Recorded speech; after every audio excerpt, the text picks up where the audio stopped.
All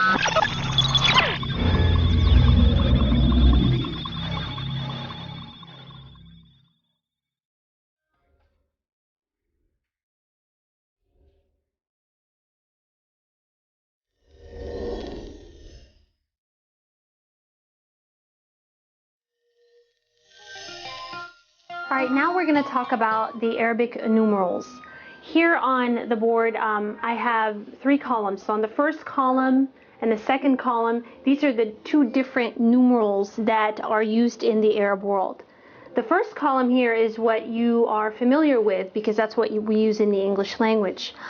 This type of Arabic numerals are used in print news media in the Arab world, and they were introduced to Europe from Islamic Spain during the Middle Ages. So again, this is kind of like the beginning of the Arabic numbers to begin with, and then they evolved over time. And so what you see here are actually what are being used in all sorts of, in terms of like speech or written form in the Arab world, they would be using this. This set here was developed by the Maghrib, and the Maghrib is what we use to reference to Morocco, Algeria, and Tunisia. And it's a mixture of also Hindu and Greek written forms, and it evolved into what you see here. So it's very important to be familiar with this as well, but you will also see this in the Arab world in different scenarios. So let's go through these, and I'm only going to give you the pronunciation, of course, in the Arabic language. So we have for 0, this would be the symbol that you'll see. It's just basically a dot. Okay, so you've seen a lot of dots already in the Arabic letters. You also have a dot for 0, and it would be sifr, sifr. Okay. Next we have واحد, so that's your 1, واحد.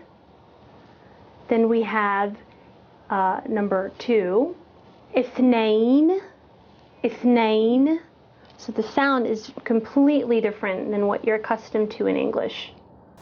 Then we have number 3, ثلاثة, ثلاثة. Now, when you hear it in different regions of the Middle East, it's for sure going to be slightly different. For example, in Egypt, the tha is never really pronounced as tha. It's always pronounced as ta. So instead of thalatha, you're going to hear thalatha. But again, with time and the more you study and delve into the Arabic language, you'll be able to make these differences, these distinguishing points within the dialects. So we're going to move on. This is number 4. Arba-a. Arba-a is 4. Okay, notice how it looks. Okay, so this is where it gets a little tricky. This is your 3 that you're accustomed to, but it is not the 3 in Arabic. This is 4, arba, okay? But again, it's the evolving in the way that they're written. All right, 5 is just the circle, okay? And that is khamsa, khamsa. Then we have 6. This is what it looks like. Again, notice here's our 6 in the Arab West, and then here's our 7. They look very similar, so keep that in mind. 6 is sitta, sitta. There's a shadda on the ta. Then our 7 is sab-a, sab-a. 7 and 8 look alike. One is facing up, the other is facing down. And 8 is thamanya, thamanya. Okay, 9, lucky for us, is the exact same. So it's written the exact same that you recognize it in the English language. And it's pronounced as tis'a, tis'a.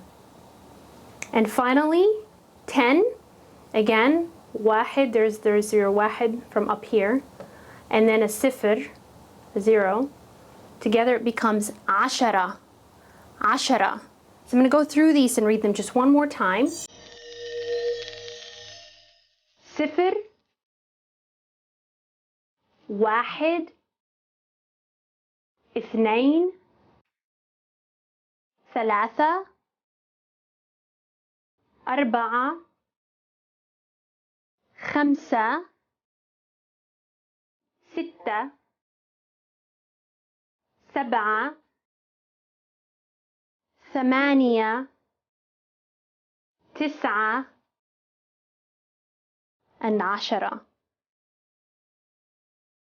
And that's all the numbers that we're going to cover for now.